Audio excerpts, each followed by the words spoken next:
How's it going, everyone? Thanks for tuning in for another episode of the Figuring It Out Finance podcast. My name is Chris Rickenbaugh, and I am your host as always. So what I did a few episodes ago was recap a couple of takeaways from my call with Brian Lubin, but this episode is going to be some takeaways from my coaching call with Gideon Spencer. So I hadn't heard of Gideon, but him and Brian Lubin did a podcast, and so I followed him. He followed me back, and he reached out to me in the DMs like, "Hey man, what are you doing?" And so we sent a couple DMs back and forth, and then he said, "Why don't you set up a coaching call with me?" I'm like, all right, sounds good. So a 15-minute coaching call with Gideon, and it actually lasted a little bit longer than, closer to 30 minutes. So really, really cool guy to talk to. And I just thought I'd share some of my takeaways from that coaching call as well, since people get a lot of value from that information, but it'll be a little bit more how it reflects to my situation. So before we get into that, follow me on all the social networks. So keep listening to the Figuring It Out Finance podcast. Follow me on TikTok and Instagram at Figuring It Out Finance. And go check out the website, figuringitoutfinance.com, where you can sign up for my newsletter and stay up to date on everything I'm doing, as well as it has all the links to the podcast. So jumping in here. So the call with Gideon Spencer, I really didn't know a whole lot about what he was doing, but he's doing some bigger projects with some boutique hotels, and he started small, kind of like me. So he was able to give me some really good insight and the mindset, because my coaching call with Brian Lubin, it was more about the direction of where I wanted to go and how to use the Figuring It Out Finance brand. And that's what we came away with was what I just needed to do was document everything what I was doing. So almost like a month later, when I hopped on with Gideon, I was in a different place because I had my flip going on. So I just had closed on that. And then I had two other deals in the process, a pretty large subject to deal for a house that's over $500,000. And then another house that will probably end up being a wholesale deal that I got at a really good price. And we're looking to get under contract today.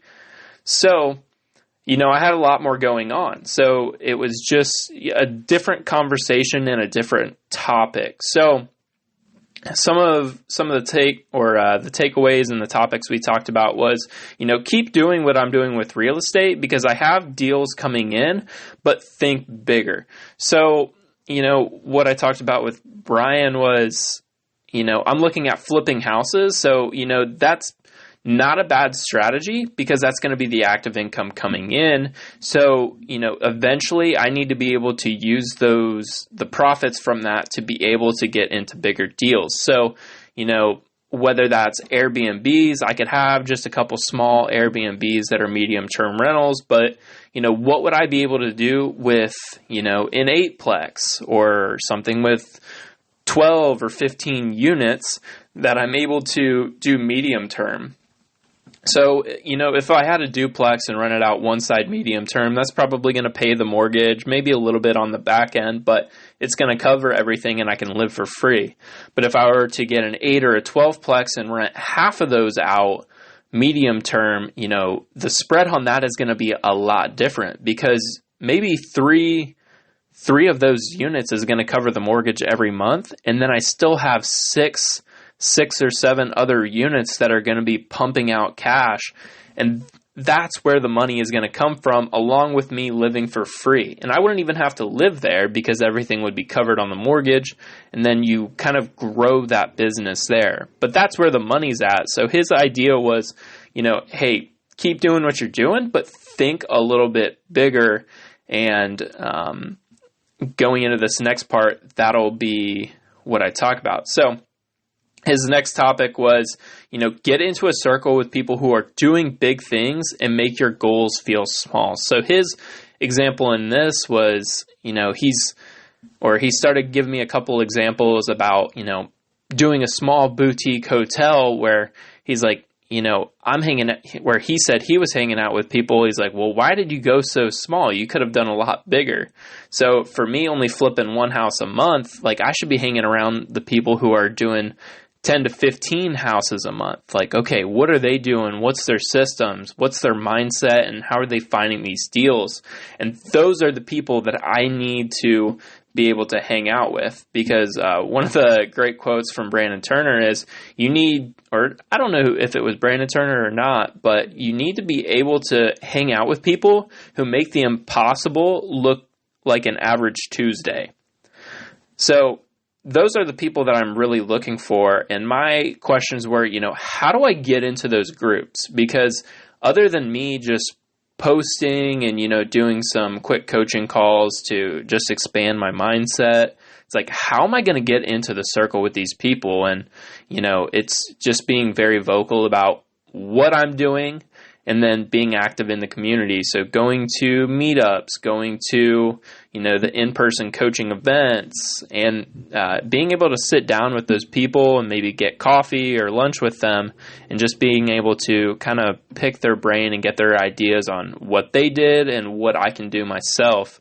So we ended the coaching call with, just talking a little bit about the mindset, and he gave me a little bit of homework, which was meet one new person each week and sit down with them at coffee or lunch or something that is doing the thing that I want to do, and being able to just sit down with them and meet them. So that's something that I'm working on right now. I was able to sit down, not with somebody who's doing what I want to do, but who has or I guess so, but we were able to talk a little bit about the travel hacking, because so that would be technically my first sit down, because everybody gets into that area a little bit different.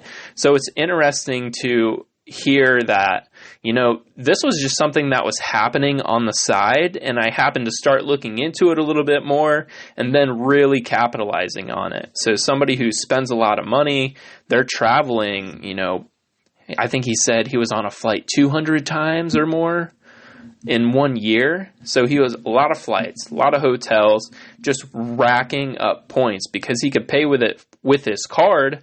But the thing was, he was able to get reimbursed by the company. So he's just racking up points. So he said, I had, just a couple million points sitting there and, nothing to do. So it's really interesting seeing that on that side, because what I'm doing on my side is trying to figure out a business to where I can open up different cards, get the most points, and maximize that opportunity as much as I can. So that's what I did with this flip, is that I opened the Amex Platinum Business Card, which got me 150,000 points, and I did that within 3 or 4 days, just because of all the materials and paying the contractors. So, just different mindsets, but I love listening and hearing about people who got into it, because he also wrote for, I think it was the Points Guy. He did some blog articles. So I've done a couple blogs on the figuringitoutfinance.com where you can go check all of them out. I believe I have 12 or 13 of them up there. I need to be putting out more, but that wasn't my goal for my 12 weeks. So, that was my first sit down. And this week, I don't have anything really lined up yet, just kind of connecting with the people who I've already connected with. And I have a house visit and a call with a potential sub-2 opportunity, hopefully today. So I'll definitely be updating you on that. So this episode will come out a little bit after those events. So I'll definitely be keep that in mind. But those were some of the big takeaways from my coaching call with Gideon Spencer. So go check him out on Instagram. Go check out his podcast as well. And keep tuning in to the Figuring It Out Finance podcast. Go follow me on all the socials at Figuring It Out Finance.